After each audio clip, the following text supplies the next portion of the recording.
ምክር ሰናይት ለኩሉ ዘይገብራ ለሚተገብራ ሰው ምክር ለሁሉ ጥሩ ናት። የአባትን ምክር እንስማ። መልካም ወጣት የአባቶቹን ቃል ሰምቶ የሚተገብር እነርሱን አራያ የሚያደርግ እንጂ ራሱን በግሉ ሐሳብ ብቻ የሚመራ አይደለም።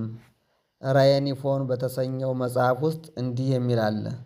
በእመቤታችን በቅድስት ድንግል ማርያም ቤተ ክርስቲያን ውስጥ ሳለን ዘወትር ከምስጢራት ሊካፈል ወደ ቤተ ክርስቲያን በመገስገስ የሚተጋ ለጽድቁ ሥራ የሚጋደል አንድ ወጣት ወደ አባታችን ቀርቦ አባቴ ሆይ የዘላለም ሕይወት እንዳገኝ ምን ላድርግ ሲል ጠየቀው። ልጄ ንጹሕ ነፍስ ያለችህ ሆነ ሳለህ በኃጢአት ከተበላሸ አንድ ሽማግሌ ምን የሚጠቅም ነገር አለና ትጠይቀኛለህ አለው። ምክንያቱም አባቴ የእግዚአብሔር ቃል አባትህን ጠይቅ ይነግርሃል ይላልና ካንተ የሚጠቅመኝን ቃል ለመስማት ጠየቅኩህ። እባክህ የማልጠቅም ከሆንሁ ከእኔ ፊትህን አትመልስብኝ። ለመመንኮስ አስበሃል ወይስ ለሰው ሁሉ የተፈቀደውን ሕይወት በመኖር ፈጣሪህን ደስ ለማሰኘት ነው ምኞትህ? በማለት ወጣቱን ጠየቀው። ወጣቱም አባቴ ለጊዜው በዚህ እየኖርሁ ለየትኛው ሕይወት የተገባሁ እንደሆን ራሴን መፈተን እፈልጋለሁ።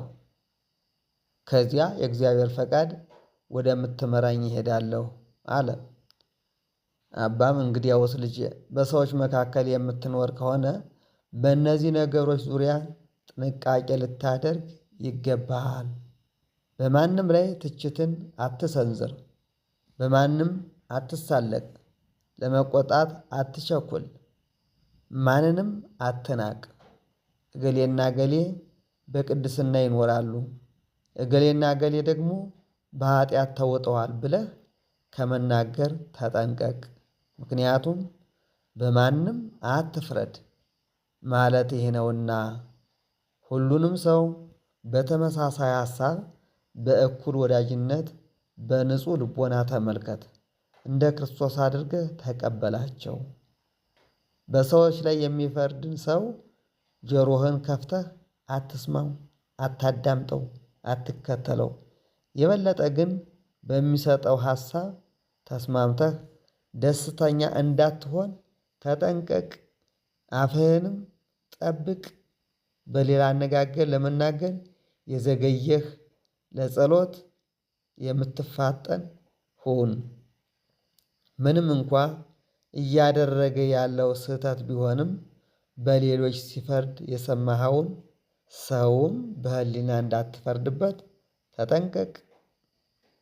ከዚያ ይልቅ የራስህን ድክመት፣ የራስህን ኃጢአት፣ የራስህን በደል፣ የራስህን ደካማነት እያሰብ በራስህ ላይ የምትፈርድ ሁን። ራስህን የምትወቅስ ሁን።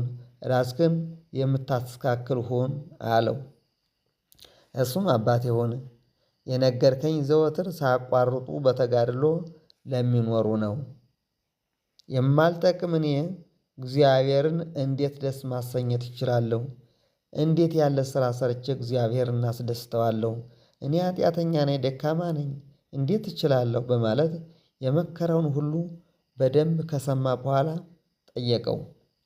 ልጄ በብዙ ምኞትና የሥጋ ፈቃድ ለሚቃጠል ወጣት ንጽሕናንና ትሕትናን ከያዘ ተስፋ ያለው ነው።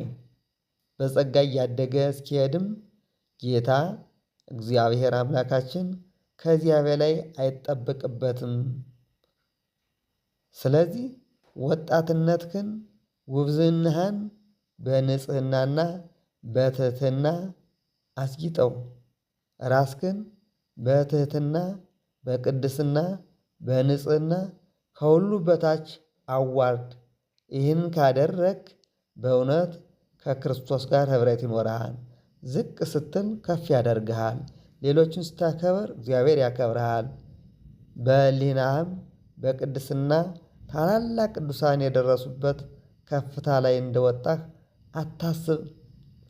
ይልቅስ ነፍሴ ሆይ በእግዚአብሔር ፊት የሚያቀርብሽ ምንም መልካም ሥራ የለሽም።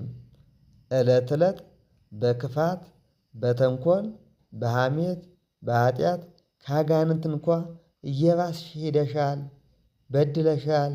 በፍርድ ቀን የሚጠብቅሽ ቅጣት የሚጠብቅሽ ኩነኔ ምን ያህል ይሆን? ወዮልሽ በማለት ራስክን ውቀስ፣ ራስክን አስተካክል፣ ራስክን ገስጽ። ጸሎት ስትጸልይም በዓለም ካሉት ኃጢአተኞች ሁሉ የከፋው ሰው ጸሎት እንደሆነ ቁጠር። አንድ ሰው ሲበድልህ ካየህ ከሰማህ ስለ ራሱ ራስክን ውቀስ፣ እሱን አትውቀሰው። አንተን ሰው ቢሰድብህ ቢተችህ ቢነቅፍህ ቢሳለቅብህ ፈጽሞ ቢያዋርድህ በህሊናህና ራስክን አዋርደህ በሕይወት እንኳ ለመቆየት የማይገባህ መሆንህን እመን። ይቅርታና ድህነት የሚመጡት እነዚህን ተከትሎ ነው። በእነዚህ ይቅርታ ድህነት ይመጣል አለው።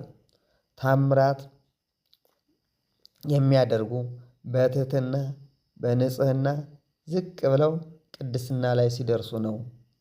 እንግዲህ የአበው ምክር እንዴት አድርጎ እንደሚቀርጽ እንደሚያስተካክል ልብን እንደሚመልስ ከውድቀት እንደሚያነሳ ልብ እንበል። ይህን የመሰለ ወደ መልካምነት የሚያመራ ወደ ቅድስና የሚያደርስ የእግዚአብሔርን መንገድ የሚያሳይ ከኃጢአት የሚያወጣ ከዲያብሎስ ወጥመድ የሚያወጣ ከቅዱሳን ጋር የሚደምር በምስጋና የሚሞላ ምክር ልናገኝ የምንችለው በመልካምነት ሕይወት ስንኖር፣ በጥሩ ሕይወት ስንመላለስ፣ በጸሎት በጾም ስንወሰን፣ ፈሪሃ እግዚአብሔር ሲሞላብን፣ ውስጣችን በእግዚአብሔር ቅድስና በእግዚአብሔር መለኮታዊ አሰራር ሲያምን፣ በቅዱሳን መላእክት ተራዳኢነት ሲያምን ነው። ይህን ልብ ስንል እኛም የአበውን ምክር ተቀብለን የአበውን ፈለግ ተከትለን አበው ከደረሱበት ደርሰን ገነት መንግሥተ ሰማያት እንወርሳለን። የአባቶቻችን አበው በረከታቸው፣ የአባቶቻችን አበው ረድኤታቸው፣ የአባቶቻችን አበው ጸሎታቸው የለየን። ሰላም ላጡት ሰላምን፣ ስራ ላጡት ስራ፣ ጤና ላጡት ጤና፣ ፍቅር ላጡት ፍቅርን ይስጥልን። በልዩ ልዩ ደዌ ተይዘው በየሆስፒታሉ በየጸበሉ በየመንገዱ የወደቁትን እግዚአብሔር በቸርነቱ ይጎብኝልን። ያታመሙትን ይፈውስልን። የሞቱትን ነፍሳቸውን በቅዱሳን አባቶቻችን በአብርሃም በይስሐቅ በያዕቆብ እቅፍ ያስቀምጥልን። ቸነፈሩን፣ ጦርነቱን፣ መገፋፋቱን ከሀገራችን ከኢትዮጵያ ያስወግድልን።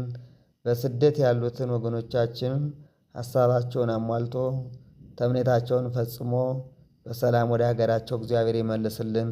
ከመከራ ሥጋ ከመከራ ነፍስ ያድንልን። ከምንሰማው ከምናየው ክፉ ነገር ሁሉ እግዚአብሔር ይጠብቀን። መድኃኔዓለም ኢየሱስ ክርስቶስ ለሀገራችን ሰላምን ሰጥቶ ትንሣኤዋን እንዳናይ እግዚአብሔር ይርዳል። በልዩ ልዩ ምክንያት በስቃይ ያሉትን በእስር ቤት ያሉትን ሁሉ እግዚአብሔር መፈታቱን ያድልልን።